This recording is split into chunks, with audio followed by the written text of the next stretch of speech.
Bismillahirrahmanirrahim. Assalamualaikum warahmatullahi wabarakatuh. Alhamdulillahirabbil alamin. Allahumma shalli ala sayyidina Muhammad wa ala ali Muhammad.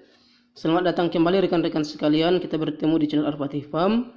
Semoga kita selalu dalam keadaan sehat walafiat, mantap iman, kuat akidah. Amin ya rabbal alamin. Rekan-rekan sekalian, pada kesempatan kali ini di video ini kita akan membahas sebuah topik dalam ilmu shorof, yakni tasriful usul. Pada video sebelumnya kita telah membahas tentang definisi shorof atau tasrif, yaitu perubahan suatu bentuk kata yang asli ke berbagai macam bentuk kata lainnya sesuai dengan makna yang diinginkan oleh seseorang. Nah, sebelum kita lanjut ke pembahasan kita pada video ini, yaitu tentang tasrif usul, sebelumnya perlu kami jelaskan dulu tentang macam-macam tasrif. Dalam ilmu shorof ada dua jenis tasrif atau shorof, yaitu yang pertama disebut dengan tasriful usul atau yang juga sering dikenal dengan tasrif istilahi.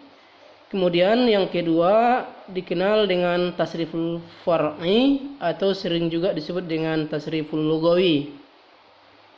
Nah, yang dimaksud dengan tasrif usul itu sendiri adalah perubahan satu bentuk kata ke berbagai macam bentuk kata lainnya ditinjau dari segi sigoh atau makna kata tersebut. Contohnya fa'ala yaf'alu fa'alan. Fa'ala artinya sudah memperbuat, yaf'alu sedang memperbuat, fa'alan adalah perbuatan. Nah, ini jenis tasrif atau perubahan seperti ini disebut dengan sigoh. Sedangkan yang dimaksud dengan tasriful far'i atau tasriful lugawi adalah perubahan satu bentuk kata ke berbagai macam bentuk kata lainnya ditinjau dari segi jenis kelamin orang yang memperbuat dan juga jumlah orang yang memperbuat atau jumlah pelaku dalam satu kata kerja. Contoh fa'ala, fa'ala, fa'alu. Nah, ketiga contoh ini dalam bentuk fi'il madi, cuma pelakunya berbeda. Fa'ala satu orang, fa'ala dua orang, dan fa'alu lebih dari dua orang. Nah, perubahan-perubahan kata yang seperti ini nanti disebut dengan wazan.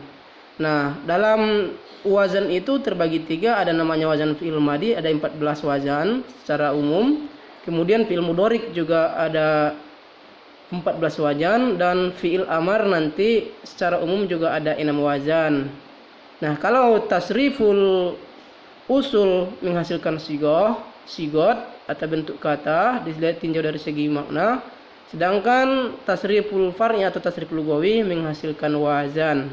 Dan pada video ini kita akan membahas tasriful usul. Adapun tasriful usul ini terdiri dari 10 sigot atau terdiri dari 10 bentuk kata ditinjau dari segi maknanya, yaitu fa'ala yaf'ulu fa'lan fahuwa fa'ilun wa zaka maf'ulun, uf'ul la taf'ul maf'alun maf'alun mif'alun. Yang pertama fa'ala, sigotnya adalah fi'il madi atau bentuk katanya adalah bentuk kata kerja masa lampau. Yang kedua yaf'alu, sigotnya atau bentuk katanya adalah fi'il mudhari, maksudnya sedang berlangsung, maka artinya adalah sedang melakukan atau dia sedang memperbuat. Yang ketiga sigotnya adalah masdar, yaitu fa'alan, maka artinya adalah perbuatan. Yang keempat bentuk katanya atau sigotnya adalah fa'ilun, nama sigotnya adalah isim fa'il atau bentuk katanya adalah isim fa'il, artinya orang yang memperbuat. Dan yang kelima maf'ulun, sigotnya atau bentuk katanya adalah isim maf'ul, artinya sasaran atau orang yang dikenai perbuatan, maksudnya maf'ulun artinya orang yang diperbuat.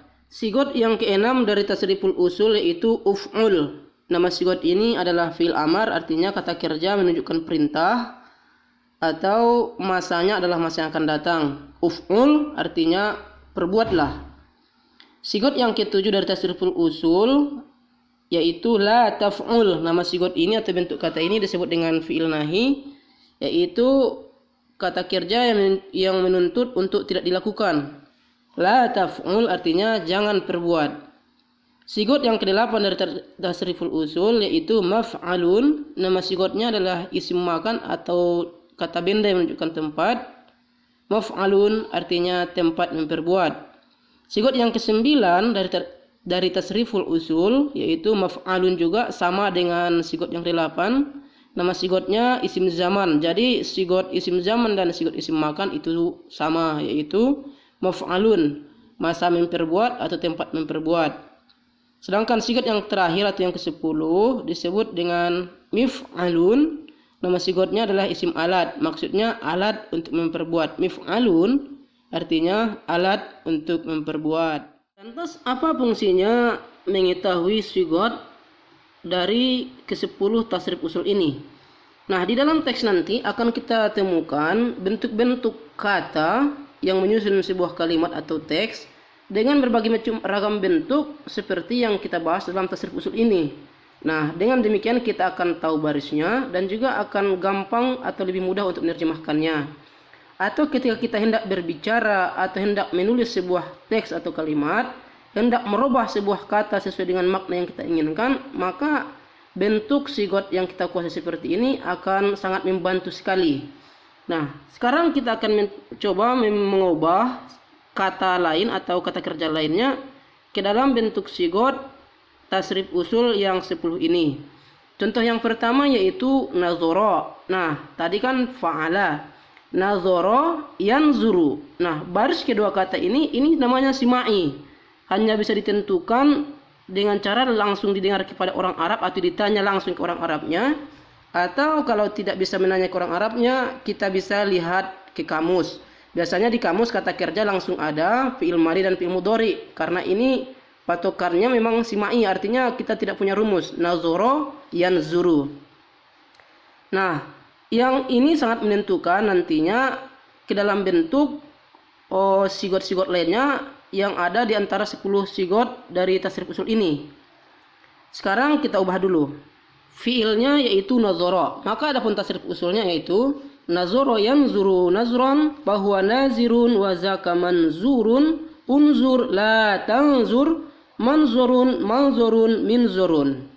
Nah, contoh yang kedua, kataba. Adapun tasrif usulnya itu kataba yaktubu kataban bahwa katibun wa zaka maktubun uktub la taktub maktabun maktabun miktabun.